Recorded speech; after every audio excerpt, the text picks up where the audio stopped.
É o capítulo 3, Metodologia da Filosofia.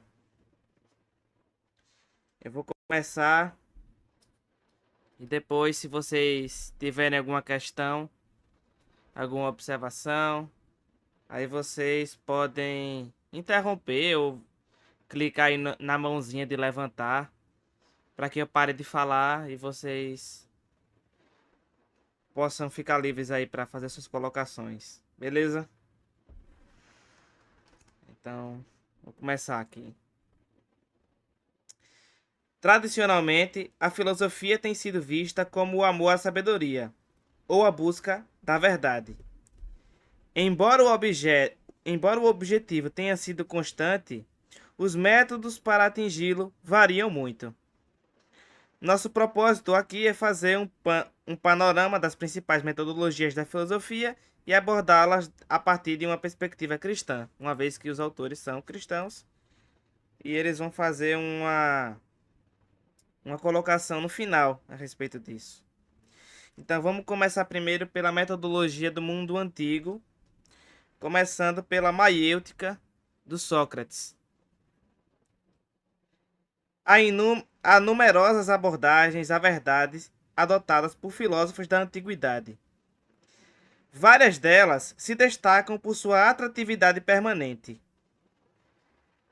Talvez o método mais famoso de derivar a verdade no mundo antigo seja o de Sócrates. Segundo seu aluno mais famoso, Platão, Sócrates empregava o método de perguntas e respostas na sua prática da filosofia. Em Mênon, de Platão, as verdades da geometria euclidiana são todas livremente extraídas de um escravo inculto por meio de mera formulação de perguntas. Nesse aspecto, Sócrates se considerava um tipo de parteiro que ajudava o indivíduo a dar à luz a ideias de sua própria mente. A pressuposição desse método é de que a verdade é inata ou natural à mente humana. Realmente era a crença de Sócrates, ou pelo menos a de Platão, de que essas verdades são inatas. Os homens as conheceram em sua existência prévia ou pré-existência. Logo, quando a pergunta certa é feita, a memória da pessoa é estimulada a evocar aquilo que já sabe. O método filosófico da interrogação, portanto, é simplesmente um estímulo que dá ocasião para o indivíduo trazer à tona verdades latentes em sua alma. O método de perguntas pode às vezes ser muito útil. Realmente, perguntas claras muitas vezes contribuem para a própria resposta. Além disso, o modo interrogativo na gramática humana é o método natural para obter informações. No entanto, a maioria dos filósofos contemporâneos não é tão otimista quanto Sócrates quanto às capacidades naturais do ser humano. De fato, o verdadeiro sucesso do método parece estar mais na capacidade de quem pergunta, no sentido de predispor a resposta. Além disso, a maioria dos filósofos hoje rejeita a doutrina das ideias inatas. Muitos acreditam, juntamente com Locke, que a mente humana começa como uma tábula rasa, uma lousa em branco, e que as ideias são aprendidas pela experiência nessa vida, não de uma exposição a elas em uma vida anterior. A doutrina cristã rejeita claramente quaisquer implicações pré-encarnacionais do método socrático. Entretanto, nenhum indivíduo pensante, seja cristão ou não, deve deixar de fazer perguntas ou de buscar respostas. Sob esse aspecto, há uma utilidade indispensável e duradoura no método socrático. Alguma questão nessa primeira parte do método socrático? Se quiser mandar no chat escrito, vou deixar aqui aberto para que a gente possa comentar. Pode falar aí, Marcos Vinícius. Ah, Não é exatamente a questão, era perguntar se você quer que eu compartilhe aqui o texto. Ah, Pra- pode ser. É uma boa. Para que fique mais acessível. Pronto. Enquanto o Marcos Vinícius compartilha, eu vou dar continuidade com o método de Zenão. Que. Ah, conseguiu compartilhar. Pronto. Então vamos começar agora o método de Zenão, que é a reductio ad absurdum, ou redução ao absurdo. Mesmo antes de Sócrates, Zenão, o famoso aluno de Parmênides, desenvolveu um método para determinar a verdade ao reduzir posições alternativas ao absurdo. Redução ao absurdo para quem não chegou nessa parte de lógica ainda, é basicamente você tomar uma proposição como pressuposto e saber se dela se segue alguma contradição. Ou seja, há e não há. Aí você saberia que aquilo que você pressupôs, na verdade, é falso. Ele, come... Ele começou pelo ensino de Parmênides de que a realidade última do universo era una e não múltipla. E passou a comprovar esse monismo ao demonstrar que o conceito de realidade como algo múltiplo levava a contradições. Por exemplo, se pensarmos que existem muitos pontos entre o ponto A e o ponto B, então devemos concluir que existe um número infinito deles, já que sempre pode haver pontos entre estes muitos pontos e assim por diante.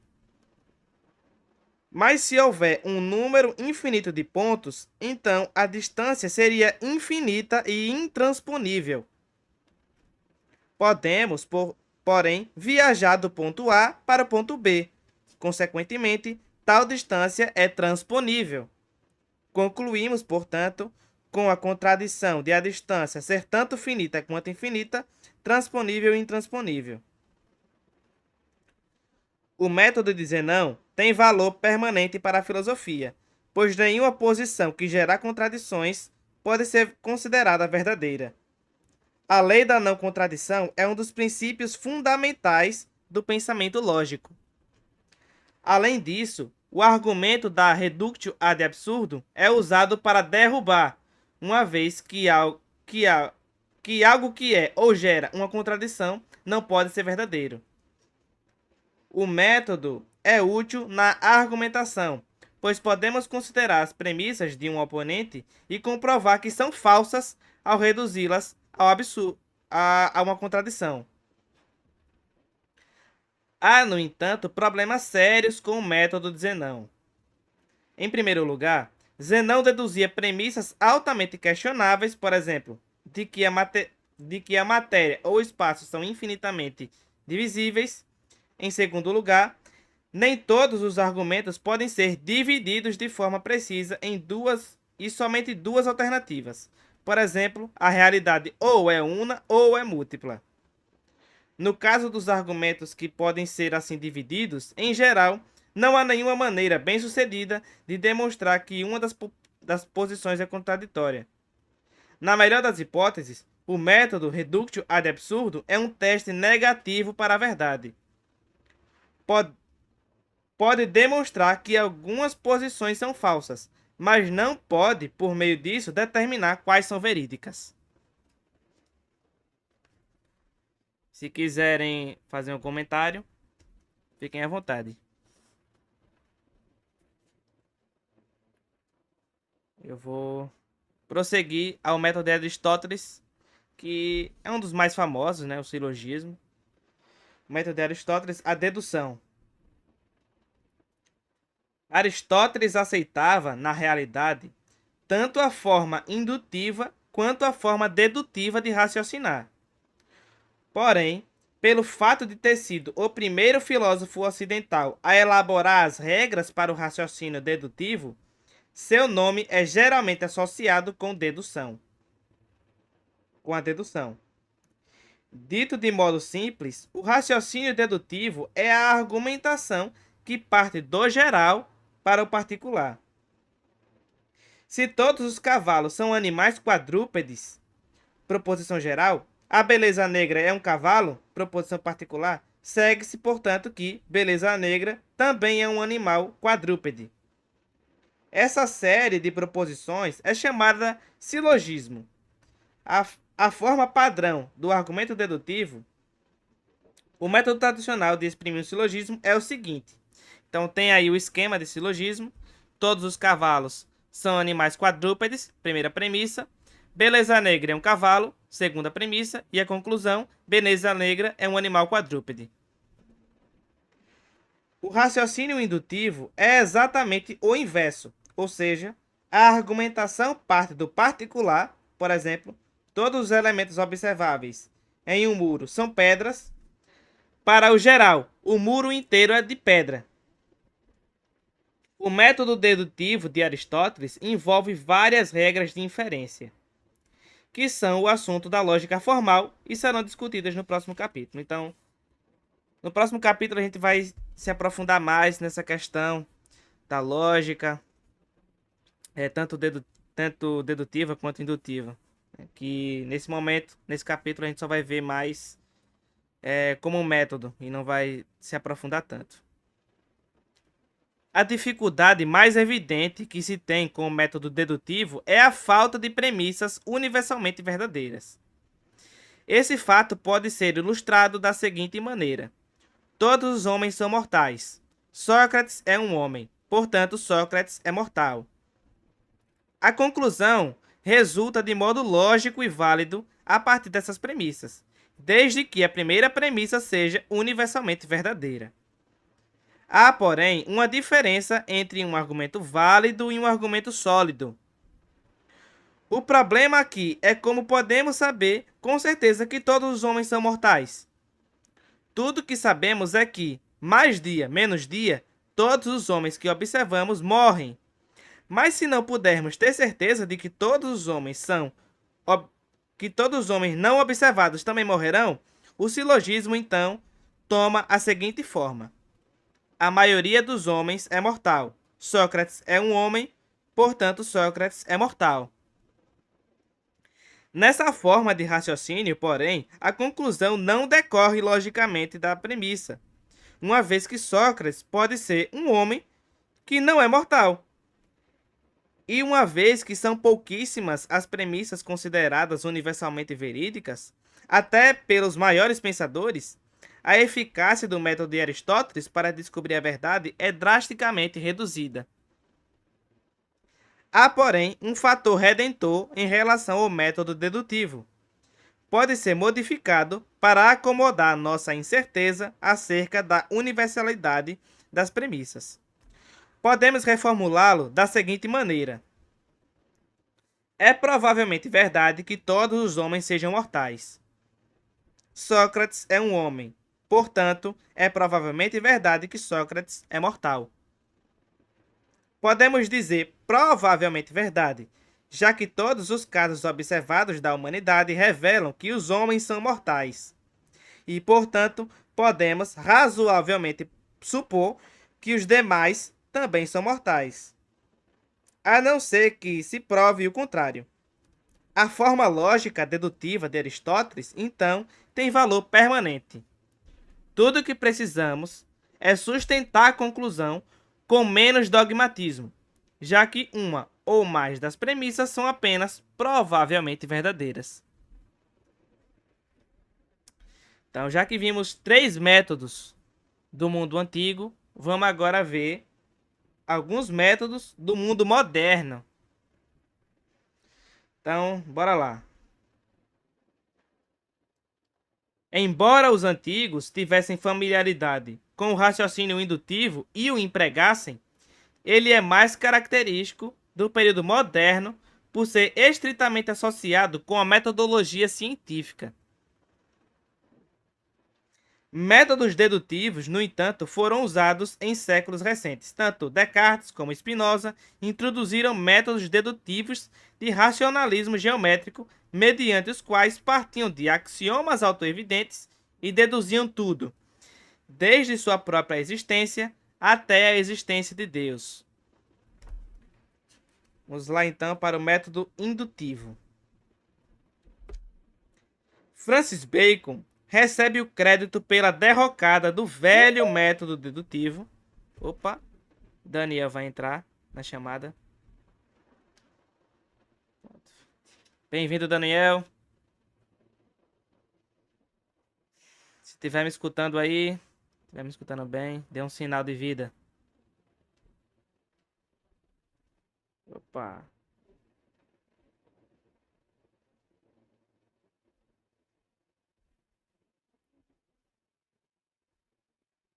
Bom. Vou prosseguir aqui, viu? Espero que esteja me escutando, viu? Mas agora o método indutivo. Vou voltar do início. Francis Bacon recebe o crédito pela derrocada do velho método dedutivo de descobrir a verdade científica e sua... Opa.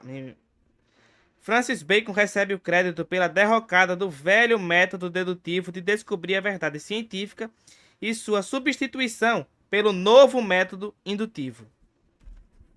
Com metáforas pitorescas, Bacon conclamava os homens modernos a deixarem de ser aranhas escolásticas que tecem a verdade a partir do seu próprio raciocínio dedutivo. Aconselhava-os, pelo contrário, a se transformarem em abelhas científicas que as unir pela natureza fora, a fim de transformar indutivamente o néctar da natureza em produtos práticos que possam beneficiar a humanidade. Bacon não inventou o método indutivo, apenas o ressaltou como ferramenta da descoberta científica e insistiu em que a experimentação fosse combinada com ele. Aristóteles havia feito observações e até mesmo generalizações indutivas baseadas no método indutivo, mas decididamente faltava-lhe experimentação. Com Bacon veio o ímpeto para um novo tipo de método indutivo, que incluía mais observação extensiva e experimentação sistemática. Opa, alguém ligou o microfone aí, fez eco. Mas se tiver algum comentário, que o Daniel entre agora, se vocês tiverem algum comentário, algum acréscimo, fiquem à vontade para falar. Vocês tanto podem ligar o microfone ou clicar aí no botãozinho de levantar a mão para que eu pare de falar e vocês possam ficar à vontade para falar o que vocês quiserem. Mas agora para os cânones da indução de John Stuart Mill. O próprio Bacon formulou as regras básicas da indução. Opa!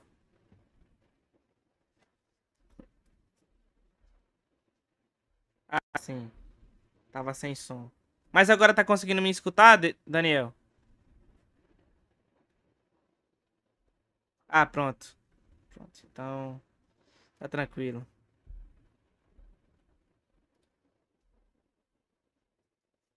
O próprio Bacon formulou as regras básicas da indução, que vieram a ser as precursoras dos cânones da lógica indutiva de John Stuart Mill. O método indutivo de Mill pode ser resumido nestas regras. Então, a primeira regra é o método da concordância. O único fator comum a todas as situações antecedentes em que um dado efeito ocorre é provavelmente a causa desse efeito. Segunda regra, o método da diferença. Sempre que ocorrer um efeito quando A estiver presente, mas não quando estiver ausente, então A é provavelmente a causa do efeito. Regra 3, o método conjunto. Quando um método sozinho não oferecer um resultado definido, combinam-se os dois primeiros métodos. Método 4, quarta regra, o método das variações concomitantes. Quando um fator antecedente variar concomitantemente com um fator consequente, então o primeiro é provavelmente a causa do segundo. Alguns oponentes argumentam que nunca se pode estar certo de ter chegado a qualquer verdade que seja por meio do método indutivo, a não ser que detenha uma observação completa ou universal, o que é impossível. Mas os proponentes da indução se satisfazem com a natureza provisória e progressiva da ciência e consideram a certeza absoluta, ao menos na ciência, uma quimera. Tendo dito isso, a indutividade ataca o velho método dedutivo por sua falta de frutos e aponta orgulhosamente para o progresso espantoso do conhecimento científico humano desde que o método indutivo foi adotado. Quiser comentar aí, fica à vontade. Então, vou passar para... Oh, pode falar, Daniel. Eu só tenho uma pergunta. Qual é a situação do método indutivo hoje? Como é que tá? A gente vai chegar nesse ponto, mas o método indutivo, principalmente com o Hume e o Karl Popper, influenciado aí pelo Hume, acha que a indução não funciona. E muitos autores atualmente acreditam que o método indutivo ele realmente não funciona. Porque você sai de casos particulares para um caso geral. Tipo, a maioria dos covos observados são pretos, portanto, todos os covos são pretos. Aí, uma boa parte dos autores contemporâneos acham que o método indutivo não funciona, não. E a Mariana falou alguma coisa?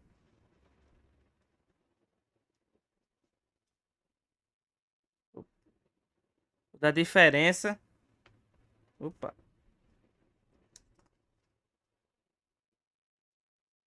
Faz sentido, é porque eu disse errado. Mas pronto, eu queria saber se eu poderia dar exemplo de cada método que você falou, do da concordância, do da diferença, porque falando assim o conceito não fica tão fácil para mim entender. Teria como você exemplificar? Ah, posso dar um exemplo.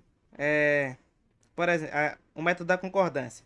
O único fator comum a todas as situações O único fator comum a todas as situações antecedentes em que um dado efeito ocorre é provavelmente a causa desse efeito. É o seguinte, quando você tem um determinado evento,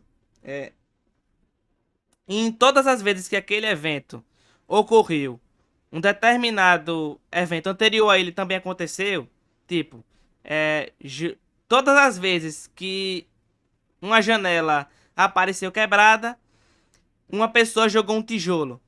Então você diz que a causa da janela ter quebrado foi alguém que jogou um tijolo. E o da diferença, por exemplo, é que todas as vezes que. Pera aí. Todas as vezes que a janela aparece quebrada e. Aliás, tô me bagunçando aqui. Deixa eu só repetir para ficar claro. Sempre que ocorrer um efeito A, sempre que ocorrer um efeito quando o A estiver presente, mas não quando estiver ausente, então é provavelmente a causa do efeito. Ou seja, se não haver tijolos e não haver janelas quebradas, você tem o primeiro caso. Não há tijolos e não há janelas quebradas. E você tem o segundo caso onde tem tijolos e tem janelas quebradas. Então, provavelmente o tijolo é a causa da janela quebrada. E o terceiro método seria se os dois métodos sozinhos não conseguem, se os dois métodos sozinhos não conseguem determinar qual foi a causa, então você precisa usar os dois juntos. Entendeu? É... o- Ah, agora ficou claro? Então eu vou. O outro é o quê?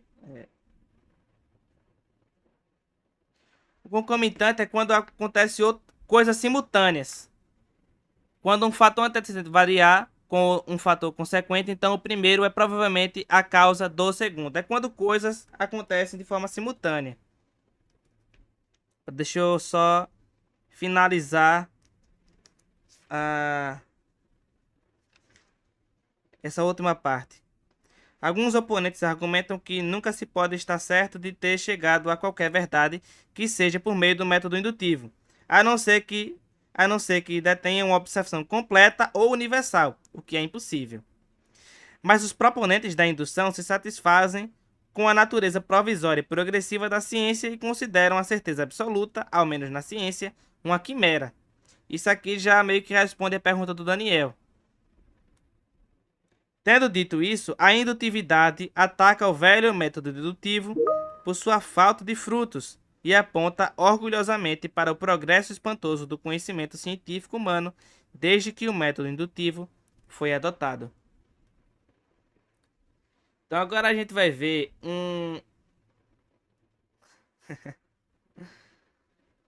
Vamos agora ver um modelo de método científico. Estritamente falando, o método científico não é nem dedutivo nem indutivo, mas uma combinação dos dois com um elemento adicional, adutivo. Os elementos básicos do método científico são os seguintes. Primeiro, a situação que gera o problema. A preocupação por João ter ficado doente após o jantar. 2. A formulação do problema. Por que João, que é muito saudável, ficou doente após o jantar? Passo 3. A observação dos fatos relevantes. No jantar, João comeu pizza com Alice, bebeu leite e tomou sorvete de baunilha. Quarto passo, o emprego de conhecimentos prévios. Primeiro, João frequentemente come pizza e não fica doente. B. Usualmente bebe leite e não tem problemas. C. Sorvete é sua sobremesa predileta. E D. Esta é a primeira vez que João comeu pizza com Alice. Quinto passo, a formulação de uma hipótese. O Alice foi a causa de João ter ficado doente. Passo 6, dedução da hipótese. Se João comer Alice outra vez, ficará doente. O sétimo passo, testando a hipótese. A. João come a mesma comida sem o Alice na noite seguinte e não fica doente. B. João come a mesma comida com Alice na terceira noite e fica doente outra vez. Conclusão, o Alice deixa João doente. Além do sucesso evidente do método científico, seus proponentes argumentam que ele é autocorretivo, ao passo que o método dedutivo não o é. Se mantivermos as conclusões constantemente abertas a posterior confirmação ou refutação, então nunca precisaremos temer a estagnação ou a dogmatização que se tornaram tão óbvias na velha metodologia dedutiva. Opa! Bem-vinda, Rayane. Tá me escutando bem aí?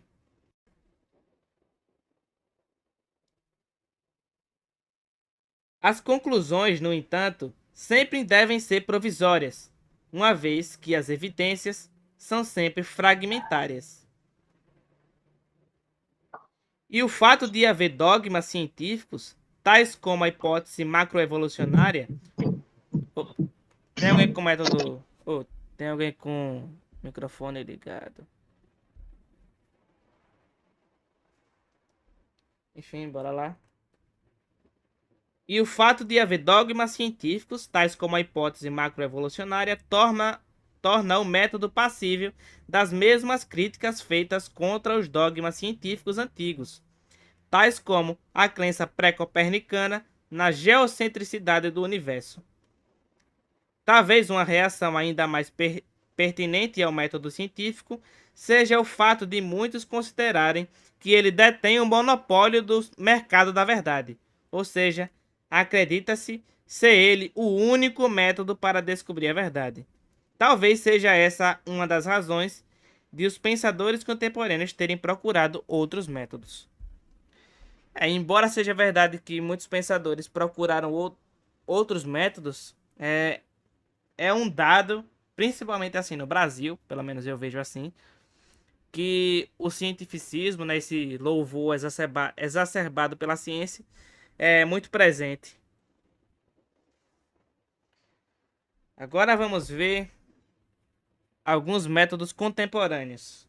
O método existencial, fenomenológico e o analítico.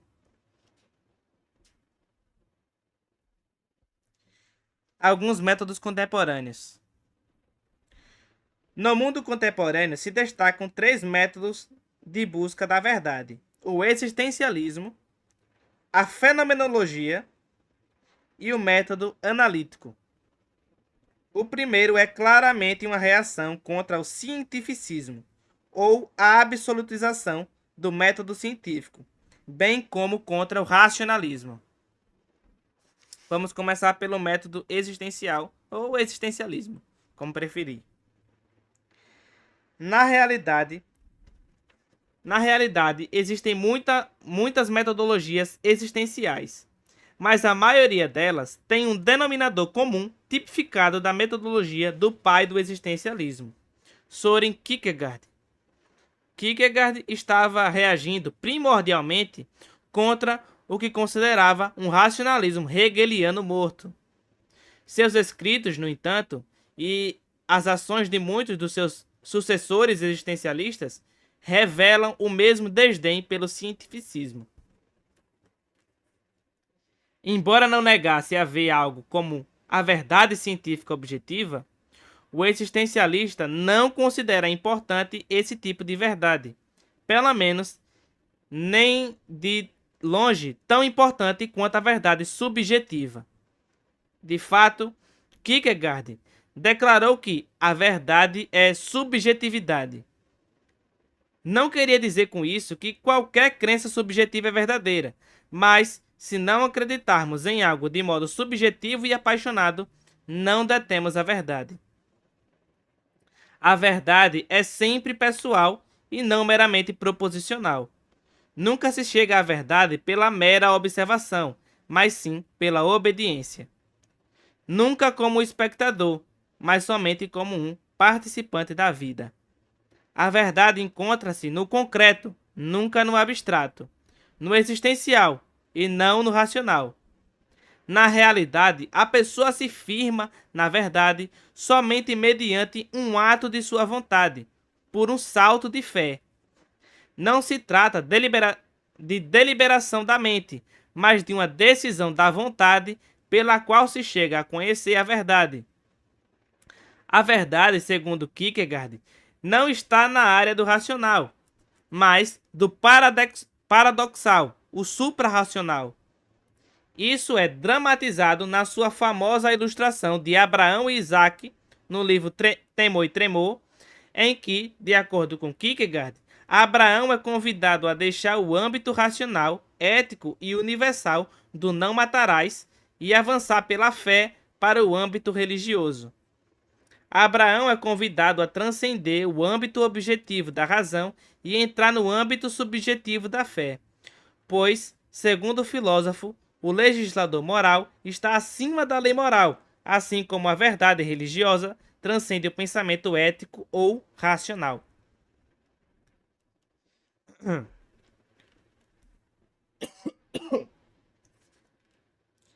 Há, naturalmente, diversos existencialistas não cristãos que rejeitam a fé em Deus, que Søren Kierkegaard tinha. Mas eles também ressaltam o subjetivo, o individual e sua liberdade. Jean-Paul Sartre, por exemplo, acredita que o homem está condenado à liberdade e que não há valores a serem descobertos em qualquer âmbito factual ou objetivo que seja. Na verdade, os valores não são descobertos, são criados por nossa livre escolha. Em resumo, poderíamos dizer que o método existencial, em contraste com o método científico, consideraria mais importante acerca do processo científico não aquilo que está no tubo de ensaio, mas quem está de pé fora do tubo de ensaio olhando para dentro dele. Ou seja, a subjetividade é mais importante do que a objetividade, assim como o valor é superior ao fato. Por isso, qualquer método, tal qual o método científico tradicional, que não procura a verdade no âmbito do valor subjetivo, é equivocado. Talvez um dos aspectos mais valiosos da metodologia existencial seja o equilíbrio corretivo que traz para a abordagem científica puramente objetiva a verdade. Em outras palavras, há mais verdade do que a mera facticidade científica. A verdade, especialmente a verdade religiosa, é pessoal, e devemos agradecer ao existencialista por alargar o horizonte para incluir essa importante dimensão da verdade. A vida é mais do que objetos, há sujeitos ou pessoas.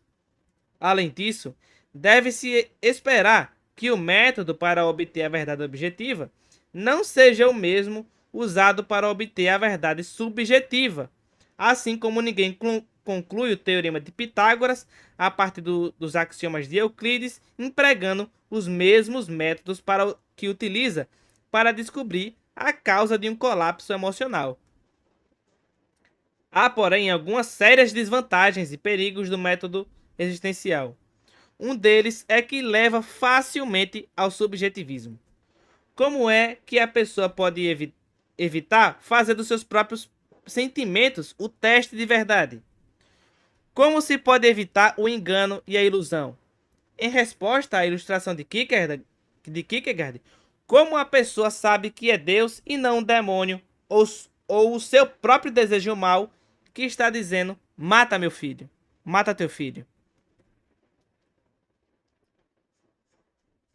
Enfim, vamos agora para o método fenomenológico, já que o Sartre vai voltar de novo a essa discussão porque ele fez também trabalho em fenomenologia, né? O famoso sei o nada. Vamos lá. Começando por Edmund Husserl. Edmund Husserl é o criador do método fenomenológico. Embora a fenomenologia brote da distinção que Immanuel Kant fez entre o mundo real, noumenal, e o aparente, fenomenal, e do desenvolvimento de uma fenomenologia do espírito por Hegel. Em sua forma mais básica, o método fenomenológico é uma tentativa de retorno a uma abordagem pré-teórica à consciência primária da pessoa. Procura dar uma descrição puramente neutra da consciência que a pessoa tem do mundo antes de ela chegar a pensar acerca dele de maneira refletida. Nesse sentido, o método fenomenológico alega ser um método sem pressuposições, permitindo que os meros fatos da experiência primária da pessoa falem por si mesmo. Segue Descartes em uma tentativa de encontrar um alicerce absolutamente certo para o conhecimento. A redução fenomenológica é uma tentativa de evitar inteiramente as pressuposições por meio da suspensão de todas as questões da existência. Husserl acreditava que, mediante uma redução eidética, ou seja, reduzindo a percepção do mundo a uma apreensão intuitiva, a pessoa poderia condensar toda a atividade mental em uma essência ou ideia. Semelhante redução revelaria a estrutura do mundo. Perguntas a respeito da existência do mundo e de qualquer possível significado último devem ser adiadas pela redução fenomenológica. Devemos, primeiramente, concentrar-nos nos dados puros da consciência irrefletida.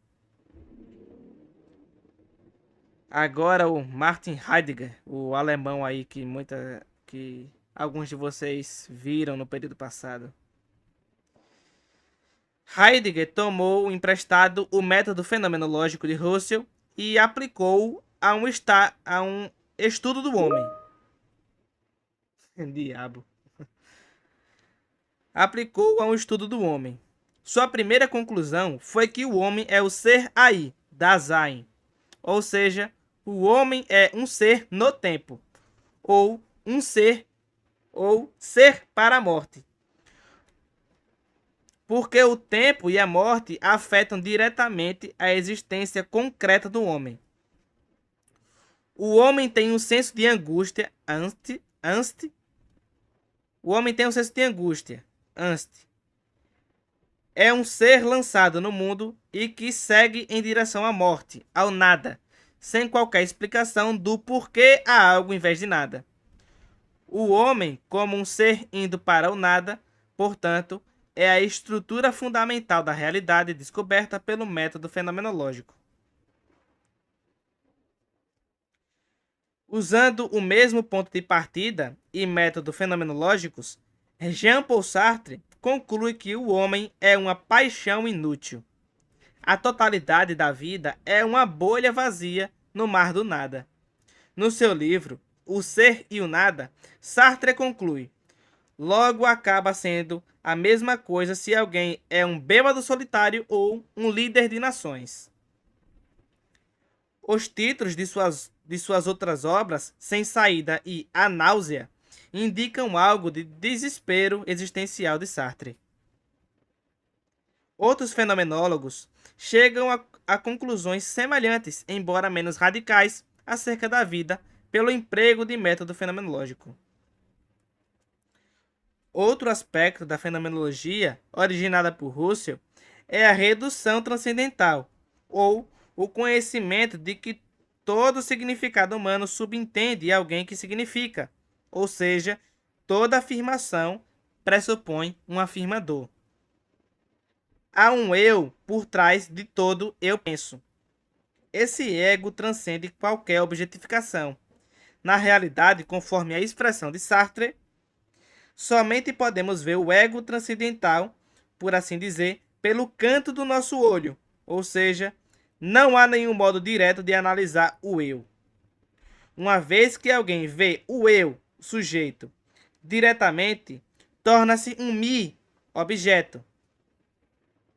Uma vez que me coloco em um tubo de ensaio, sou um me, e somente há um eu do lado de fora, olhando para dentro dele. Podemos, na melhor das hipóteses, chegar a uma compreensão indireta desse eu subjetivo, ou ego transcendental. Podemos ver seus projetos ou o que está fazendo no mundo. Mas uma vez que a consciência é sempre consciência de alguma coisa, esse é uma referência à intencionalidade, um fenomenólogo nunca pode chegar à pura consciência em si, embora saiba que ela está presente. Logo, para Sartre, há uma disjunção radical e o eu, sujeito, nunca pode se tornar me, ou seja, nunca pode objetivar a si mesmo. Na terminologia de Sartre, o para si, o homem, nunca poderá se tornar o em si, Deus. É por isso que a existência do homem é sem sentido e fútil. Apesar disso, a tarefa da fenomenologia é reconhecer a subjetividade transcendental e descrever seus projetos ou intenções fundamentais. Uma objeção ao método fenomenológico é o fato de ser duvidosa a existência de quaisquer maneiras de abordar o mundo totalmente isentas de pressuposições. Realmente, a alegação de que devemos abordar o mundo sem quaisquer pressuposições não é ela mesma uma pressuposição? Talvez não possamos tentar separar o pensamento reflexivo da consciência pré-reflexiva. É altamente questionável que exista tal coisa como uma abordagem neutra do mundo, sem pressuposições. Ela pode, na realidade, ser indesejável, como também impossível. Talvez toda pessoa deva, conforme alegava Kant, trazer consigo certas formas ou categorias de entendimento para a compreensão correta dos fenômenos no mundo. A separação radical entre sujeito e objeto feito por alguns fenomenólogos também parece injustificável. Parece ser baseada em uma questionável dicotomia entre fato, objeto, e valor, sujeito, Talvez, como outros afirmam, o homem seja o fato, objeto, que tem valor, ou seja, que é sujeito. A fenomenologia, no entanto, é valiosa à medida que afirma que a subjetividade não deve ser excluída do âmbito da verdade. Além disso, procura ser descritiva e objetiva acerca das experiências que a pessoa tem do mundo. É frequentemente verdade que a pessoa racionaliza ou obscurece a verdade da experiência ao sobrepor-lhe pensamentos, categorias e conceitos que são estranhos ao que experimenta. A despeito das desvantagens do método fenomenológico, no entanto, parece um pouco ingênuo ou mesmo contraproducente pressupor que somente ele seja um método isento de pressuposições. Talvez a pressuposição mais contraproducente que se possa ter seja esta: que a melhor maneira de entender o mundo é deixar de lado todas as perguntas acerca da realidade. De fato, se a verdade tem alguma ligação com a realidade, quanto antes a realidade é reconhecida, tanto melhor. Deixá-la de lado não contribuirá para a busca da verdade. Em resumo, o método, na verdade, termina em um solipsismo, porque nunca consegue transcender o âmbito da consciência da pessoa em que começa. Então vamos agora para o método analítico, que é um método que dividiu basicamente a filosofia, já que no nosso primeiro encontro a gente viu aí a diferença entre filosofia analítica e filosofia especulativa ou continental. Então, o método analítico é um método que rompe basicamente com a filosofia que veio anterior a ele, mas que os autores, e eu acho que eu também vou nessa linha, os autores falam que não precisa você realmente ter um único método exclusivo e deixar todos os outros de lado. Fala aí, Daniel.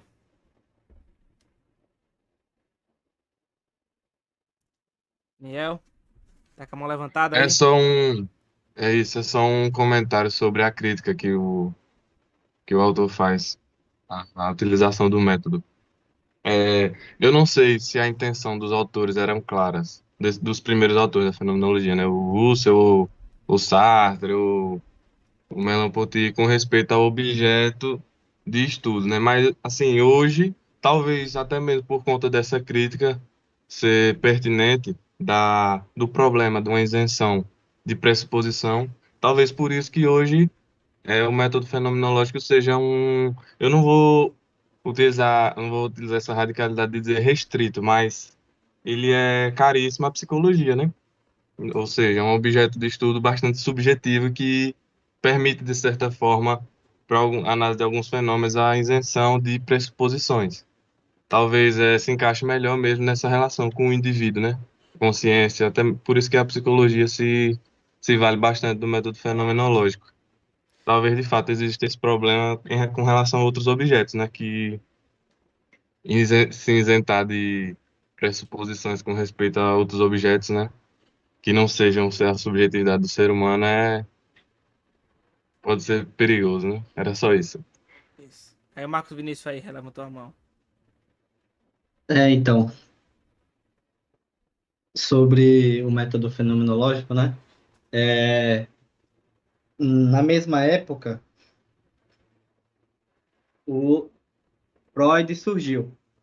Então, sim, uma, é um método mais caro, assim, a alguns psicólogos ou a certas áreas da psicologia, justamente porque, por exemplo, na psicanálise, a análise se dá por um outro e não pelo eu. O objeto de estudo tem que ser colocado de fora. Então, não é eu que me analiso. A interpretação dos sonhos ou da minha vida como um todo, né? Da minha atividade psíquica tem que ser analisado por um outro. É só a partir do outro que eu posso tratar, ou nem sei se dá para falar de tratar, né, na psicanálise, mas eu posso analisar esse objeto que sou eu. Ou seja, por exemplo, uma coisa que para eles é muito cara é a questão da linguagem. Ou seja, a linguagem desse eu, a minha linguagem, quando entra em contato com o outro vai me revelar certas questões sobre mim que eu não tenho acesso, que eu não tenho conhecimento. Que aí eles meio que separam muito nessa o eu como objeto, que é basicamente o método fenomenológico. O eu não se torna um objeto de estudo, uma autorreflexão, apesar que tem na análise também, mas eu não posso me diagnosticar, por exemplo. Enquanto no resto da tradição filosófica, a gente percebe que há uma tendência a se autoanalisar, a identificar ou para corroborar ou para falsear teorias. Geralmente, por exemplo, o Descartes fez isso, que é quando ele foi fundamentar o eu, ele usava a própria consciência para tanto fundamentar o eu, para tanto falsear certas hipóteses nas meditações. Então, outro comentário aqui, eu estou achando esse capítulo bem interessante, porque, como geralmente um dos maiores problemas da filosofia é discutir epistemologia, ou seja, como é que a gente conhece as coisas, e nós somos homens, seres humanos, que estamos conhecendo objetos. Então, sempre essa oposição sujeito e objeto se colocou na filosofia, o sujeito e predicado, por exemplo. E é muito legal ver como, na história da filosofia, você vai tendo movimentos diferentes, né? Uns privilegiando o objeto em vez do sujeito, outros privilegiando o sujeito em vez do objeto, e outros, às vezes, privilegiando a relação entre sujeito e objeto, e não um ou outro. Era só isso.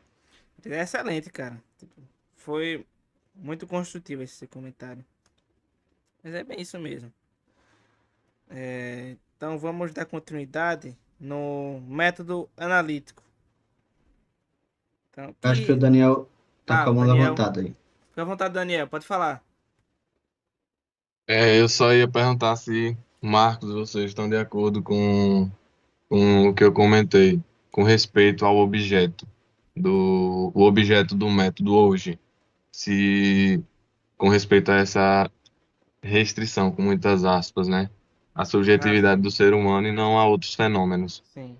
Assim, eu concordo com os autores que ele vai falar daqui a pouco, que não o filósofo não precisa ter um único método, sabe? Tanto o método analítico, quanto o existencial, quanto o fenomenológico, vai ter as suas áreas de atuação. Não precisa que em tudo você precisa aplicar o método analítico, ou em tudo você precisa aplicar o método existencial, ou em tudo você precisa aplicar o método fenomenológico. E os autores daqui a pouco eles vão dar esses exemplos, né? Onde em quais são as áreas que um método vai ser preferível ao invés de outro. Então, é isso. Vamos lá. Eu acho que é isso também. Só que eu acho que, dado já da filosofia, né? Nós geralmente passamos por certas fases, entre aspas, digamos assim, em que, por exemplo, eu já disse, né? Nós privilegiamos o objeto, e outras que, por exemplo, no século passado, algumas escolas, né? Principalmente a existencial e a fenomenológica, privilegiaram o sujeito. Por exemplo, modernidade, você tem um foco na empiria. Mesmo que, na verdade, tem duas escolas, vamos dizer assim, dois grupos de pensamento um pouco diferentes, são os racionalistas e os empiristas. Mas trouxe um foco para o objeto. E se colocou um eu ali, entre o conhecimento, o objeto, se colocou um eu. Enquanto, por exemplo, no medievo, né, a relação entre sujeito e objeto era uma relação direta. Ou seja, como é que se conhece? Eu me adequo ao objeto. Eu também estou dando privilégio ao objeto, mas é uma relação direta. Não tem um intermediário, ou seja, nós não pensamos as capacidades humanas de conhecer as coisas. Então, alguns, né, Hume, Kant, eles colocaram essas questões em perspectiva, ou seja, as capacidades humanas de conhecer algo. Será que o homem tem capacidade de conhecer qualquer objeto? E quais objetos eles podem conhecer? E dados esses objetos, como conhecemos? Então, na contemporaneidade, eu acredito que pelo século passado, né, teve alguns movimentos que fizeram com que o nosso entendimento sobre o como conhecer se dividisse muito. Por exemplo, com a relatividade na física, com a física quântica. E, por exemplo, na física quântica, já que quando nós tentamos observar um elétron, ou, por exemplo, uma partícula, nós queremos observar ela com um comportamento de onda, mas quando tentamos observar, ela começa a se comportar como partícula. Ou, no caso do elétron, né, nós não conseguimos observar exatamente onde está o elétron. É como se o elétron estivesse se movimentando o tempo todo. Então, alguns autores começaram a focar no sujeito, porque o sujeito interfere no objeto para o conhecimento. E essa interferência causa uma alteração no conhecimento. Ou seja, assim como o Kant diz, nós não conseguimos conhecer o objeto em si, porque quando tentamos conhecer o objeto em si, nós interferimos no objeto e alteramos as condições de verdade, vamos dizer assim. Enquanto algumas outras escolas, principalmente de filosofia continental, francesas, alemãs, por exemplo, na França, pós-estruturalismo, o desconstrucionismo, essas escolas praticamente também negam o conhecimento da coisa em si, mas atrelam o conhecimento mais à linguagem, e aí fica mais aliado à perspectiva do Sartre, por exemplo, de que nós construímos tudo. Ou seja, todo conhecimento é, na verdade, uma construção. A realidade, ela é criada por nós, e não exatamente um fato um objeto para ser estudado. Então, é meio que nessa discussão que nós estamos hoje, pelo menos nos últimos 50, 60, 100 anos, talvez um pouco. Excelente. Mais alguma questão? Então, vou dar continuidade ao o método analítico. Não há um método analítico único. Por isso, examinaremos duas correntes dessa metodologia contemporânea. A primeira preocupa-se primeiramente com a verificação ou confirmação, e a outra com a elucidação. O método da verificação. O método da verificação. O Círculo de Viena, na década de 1920, e o movimento do positivismo lógico, em geral, tiveram a participação de homens como A.J. Ayer, Moritz Schlick e Rudolf Carnap. Em Linguagem, Verdade e Lógica, E aí busca, conforme é indicado no título do primeiro capítulo, a eliminação da metafísica. Essa suposta eliminação é baseada no seu princípio da verificação, segundo o qual, para que faça sentido, um enunciado deve ser ou puramente definidor, analítico, ou ser verificável, sintético, por um ou mais dos 5 sentidos. Todos os demais enunciados, éticos, teológicos e metafísicos, são absurdos ou sem sentido. É interessante notar que, a respeito dos enunciados éticos, teológicos e metafísicos, não é simplesmente que ele está descartando esses enunciados como sendo falsos, mas ele está dizendo que sequer foi dita alguma coisa, entendeu? Quando alguém fala, por exemplo, que roubar é errado, não é que roubar é errado seja uma proposição falsa, mas é que você nem disse nada. É essa a questão, porque esses enunciados não podem ser verificados. O princípio da verificação passou por muitas revisões por aí e por outros nas tentativas de salvá-lo do colapso. Alguns o ampliaram para incluir experiências que não são estritamente empíricas, e outros preferem falar de confirmação em vez de verificação. A forma original do princípio da verificação, porém, é quase universalmente rejeitada, até mesmo pela maioria do Círculo de Viena original. Uma objeção ao princípio da verificabilidade empírica é que o próprio princípio não é empiricamente verificável. Alguns responderam a essa objeção com a alegação de que o princípio é meramente uma regra de metalinguagem, que explica como a linguagem deve ser usada.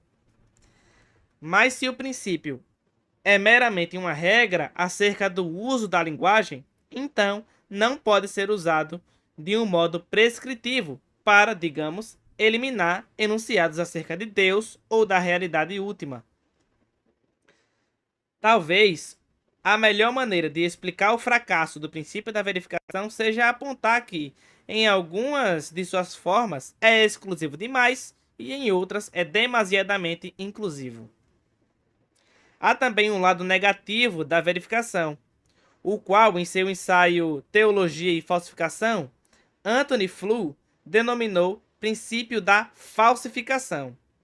De acordo com esse princípio, nenhum enunciado ou proposição faz sentido a menos que se sujeite à falsificação, ou seja, a menos que se permita levar em conta um evento ou informação que vá contra um enunciado.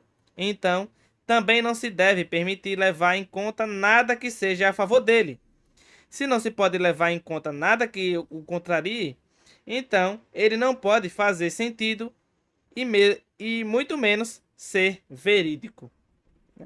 O problema da autoanulação aqui está se referindo a enunciados que se autorreferencia. Por exemplo, se eu fazer um enunciado, por exemplo, eu não estou falando em português.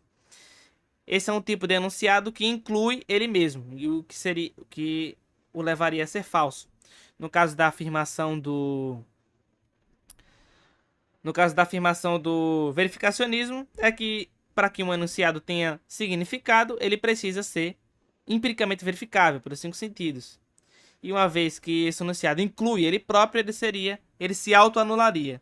E se você o considerar como enunciado de metalinguagem, ele também seria falso, porque esses métodos de verificação, ele se propõe a ser prescritivo. Ou seja, ele quer dizer no que você deve considerar como significante.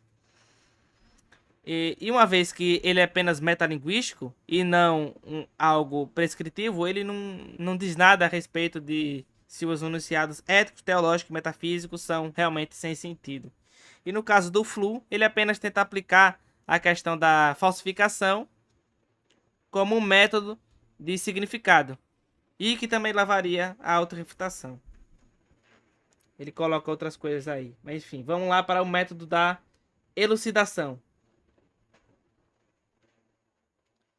A outra corrente da filosofia analítica surge diretamente de Ludwig Wittgenstein, que acreditava que enigmas filosóficos pudessem ser solucionados pela análise, elucidação da linguagem. Onde houver uma pergunta que pode ser feita, disse Wittgenstein, ela pode ser respondida. Mas Wittgenstein advertiu que nem todas as perguntas podem ser feitas de modo que faça sentido. O trabalho apropriado do filósofo é mostrar à mosca o caminho de saída da garrafa de caça-moscas, ou seja, guiar-nos para fora das nossas armadilhas filosóficas. Isso deve ser realizado por meio da descoberta das regras do jogo da linguagem, que está sendo jogado com expressões comuns de linguagem. Então, não interpretaremos erroneamente os significados linguísticos de maneira a chamar nossos erros de problemas filosóficos. Em vez de tentar legislar aquilo que alguém deve querer dizer, como fazia Ayer, devemos escutar aquilo que ela quer dizer. E uma vez que toda a linguagem é comunitária, Wittgenstein insistia que a linguagem particular é algo que não existe, devemos analisar as formas de vida que estão na base de cada jogo de linguagem. Em resumo, a experiência é a corte máxima que julga o significado. O sentido que se pretende é determinado pelo modo como uma palavra é usada naquele contexto. Pela análise da linguagem, pode-se elucidar seu significado segundo a intenção dos seus usuários. A elucidação é realmente um elemento-chave em qualquer busca da verdade, pois a ambiguidade leva à confusão. O pensamento analítico é tão essencial à boa filosofia quanto os bons instrumentos e mãos limpas são essenciais a uma cirurgia. Alguns filósofos, no entanto, parecem passar tanto tempo afiando as ferramentas e lavando as mãos que nunca chegam a realizar a operação. Em sua preocupação com o significado, esquecem-se da verdade. É insuficiente atribuir significado à experiência à medida que é medida por meio da linguagem. Tudo que a experiência em si mesma comprova é que a pessoa teve uma experiência. Por mais claramente que se descreva uma experiência, sempre haverá perguntas subsequentes a respeito do significado e das implicações da experiência. A experiência como tal não é autoverificante. Os adeptos da tradição analítica que se interessam pela verificação ou pela confirmação estão avançando na direção certa, desde que estejam utilizando a confirmação como teste para a verdade e não meramente como um critério para o significado. As alegações de verdade devem ser testadas ou confirmadas, pois há muitas alegações conflitantes. Mais uma cautela deve ser mencionada. A verificação ou até mesmo a confirmação são muitas vezes estreitamente concebidas por muitos filósofos analíticos.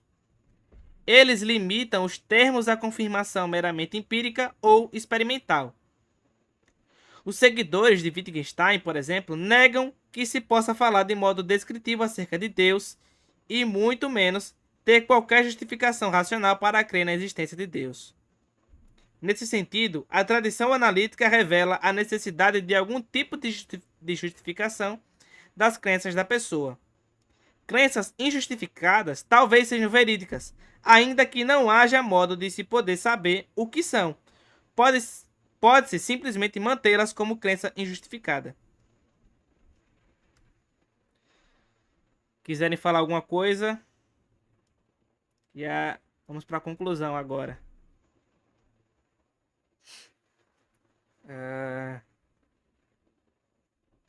Conclusão. Vamos finalizar. Não há apenas um método para fazer filosofia. Há muitos. É óbvio que alguns métodos são mais apropriados para certos tipos de busca da verdade, assim como outros métodos o são para outros tipos. Por exemplo, a verificação empírica é apropriada para a história, e o método científico para o estudo do mundo natural. Nenhum desses, no entanto, é adequado para descobrir a verdade pessoal ou valorativa. Para isso, um método existencial ou fenomenológico é mais apropriado. Da mesma maneira, um método dedutivo estrito somente pode ser usado onde a pessoa tiver acesso às premissas matemáticas, teológicas ou filosóficas com base nas quais possa fazer deduções lógicas. Parece claramente um equívoco insistir na existência de um único método mediante o qual se possa descobrir toda a verdade. Nem filósofos em geral. Opa! Enfim, Marcos Vinícius, pode falar.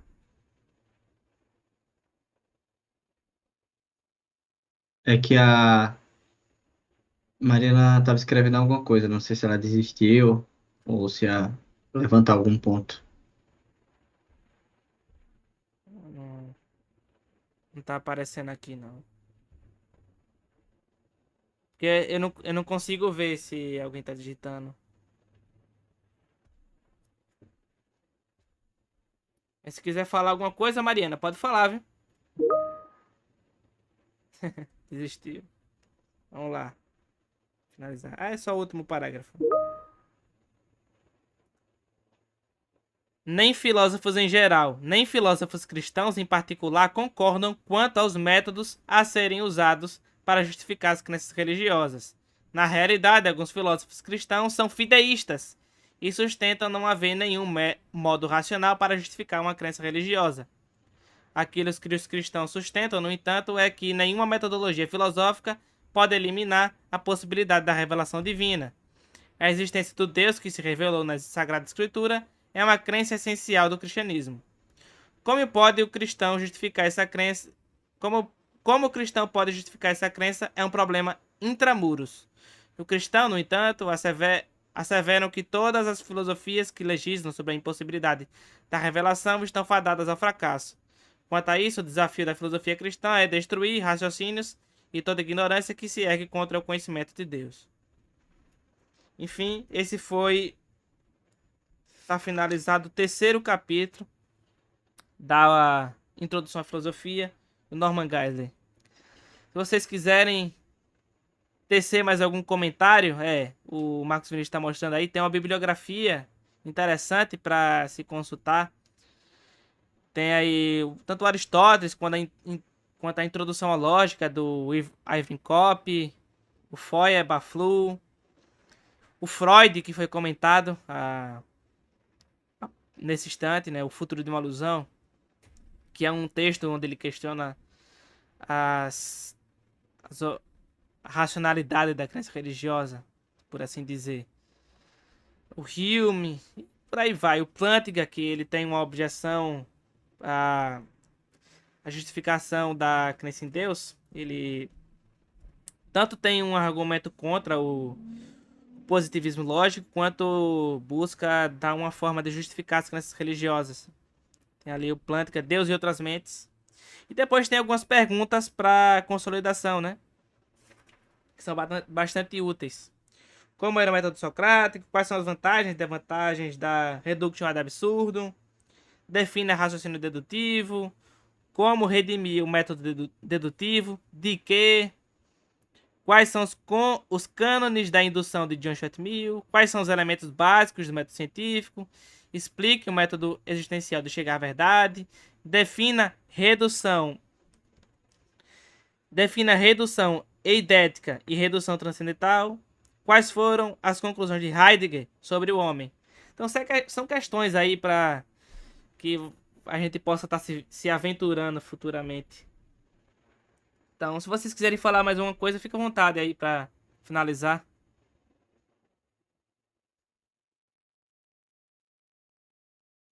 Enfim.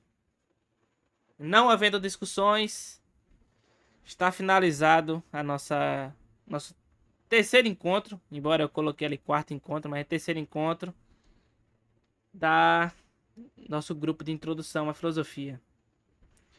Então é isso. Acho que próxima semana dá pra gente fazer da mesma forma.